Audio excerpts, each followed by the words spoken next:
Taïna la matinale, Fiston Muhindo.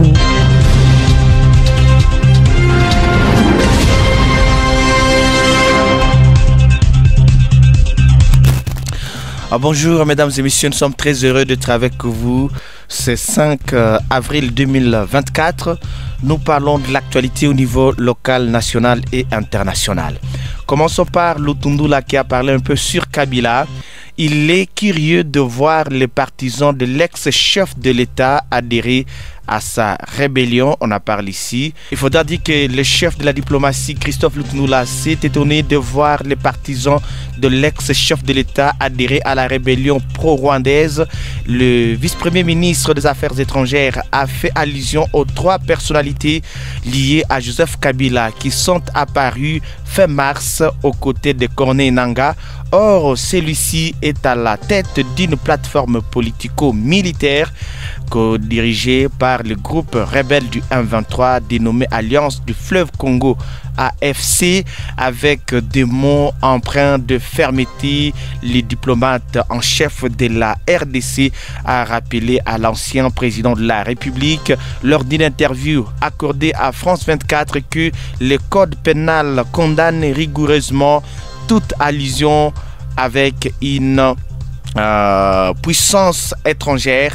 De plus, il a mis en garde contre toute tentative visant à compromettre la souveraineté du pays.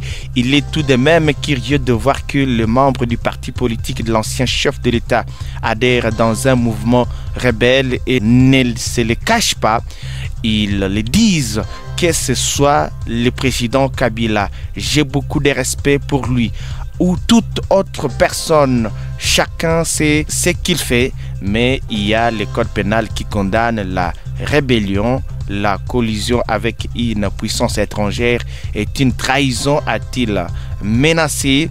De vive voix, Lutundula assure que les informations des services de renseignement attestent qu'il y a des trahisons en interne où certains Congolais travaillent en connivence avec le Rwanda.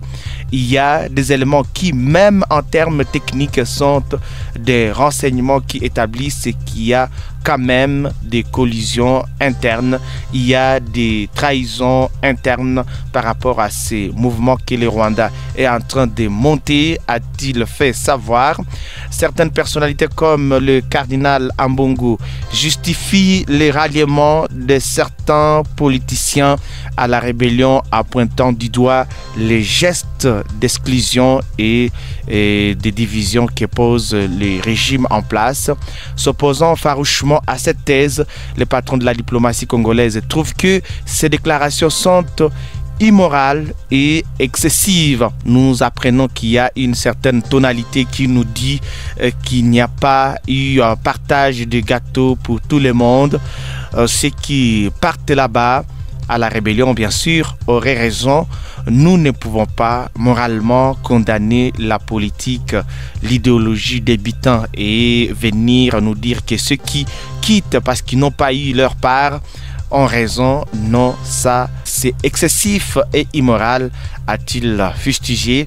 Christophe Lutundula appelle à mettre fin à l'impunité du Rwanda. Les autorités congolaises tiennent Kigali pour principal responsable des violences qui perdurent dans la province du Nord Kivu.